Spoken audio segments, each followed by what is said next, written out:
मेरा नाम नेहा है और मैं फिलहाल यूएस में रहती हूँ। Welcome back to my mini vlog. नमस्ते। मैं कुछ आज आप लोगों से कुछ उत्तराखंड से रिलेटेड जहाँ से मैं हूँ शेयर करना चाह रही हूँ आप लोगों से।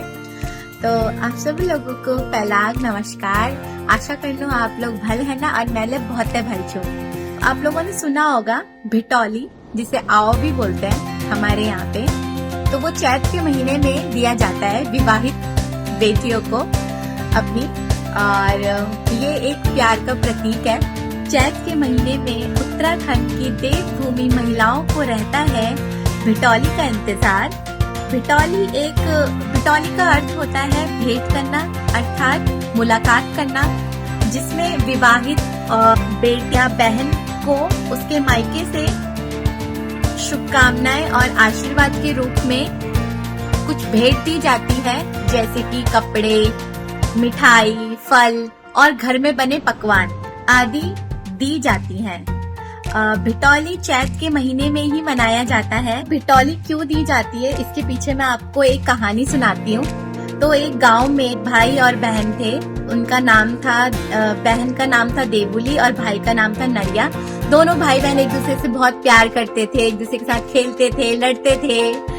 और एक दिन कुछ समय बीतता गया और देवुली की शादी हो गई दूर गांव में। जब देवुली की विदाई हो रही थी तो वो बोलती अपने भाई से कि मैं तुझसे मिलने जरूर आऊंगी, लेकिन ससुराल में काम होने के कारण और जिम्मेदारियां बढ़ने के कारण वो अपने भाई से मिल नहीं पाती, अपने मायके नहीं आ पाती, जिससे उसका भाई काफी परेशान रहता है कि उसको अपनी बहन की बहुत याद आती है। और ये देखकर उसकी माँ बड़ी चिंतित होती है कि मेरा बेटा अपनी बहन को लेके बहुत को याद कर रहा है।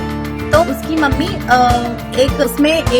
कपड़े, फल, मिठाई और घर में बने कुछ पकवान नरिया को देती है और बोलती है कि तू अपनी बहन से मिल के आ।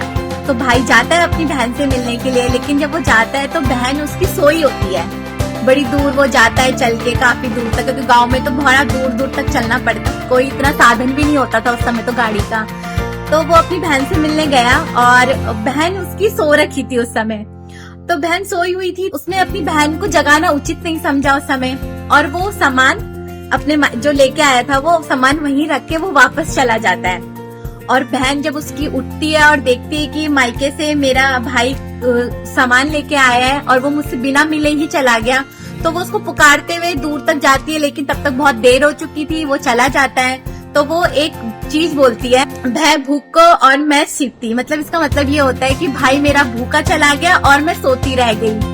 उससे क्या होता है, वो बड़ी ही परेशान हो जाती है कि मैं अपने भाई से मिल नहीं पाई। तो वो खाना पीना सब कुछ छोड़ देती है, अपने भाई को याद करती है काफी। उसके बाद वो एक दिन अपने प्राण त्याग देती है याद करते करते।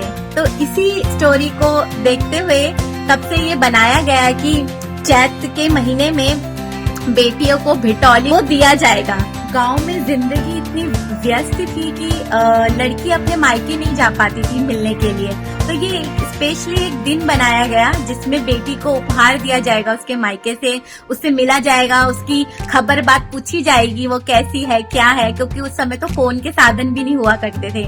आजकल तो फोन है, वीडियो कॉल है, हर चीज हो जाता है। अगर मैं अपनी बात लूं तो मैं इंडिया से काफी दूर हूँ, मैं यूएस में हूँ, और मेरी शादी के बाद ये फर्स्ट भिटौली थी जो मुझे मिली। मेरे अकाउंट में पैसे ट्रांसफर किए गए, और बट मेरी मम्मी काफी इमोशनल हो गई थी। वो बोल रही थी कि बेटा तू इतनी दूर है, मैं कुछ दे नहीं पा रही तेरे को, मैं तेरे लिए क्या करूं, बस मैं यही भेज पा रही हूँ। तो मैंने उनसे सिर्फ यही बोला कि मम्मी मुझे कुछ नहीं चाहिए, मुझे बस आपका आशीर्वाद और प्यार चाहिए, बस वही मेरे लिए बहुत इम्पोर्टेंट है, और मैं उसी से बहुत खुश रहूंगी। छोटी सी स्टोरी थी, मुझे आप लोगों से शेयर करना था।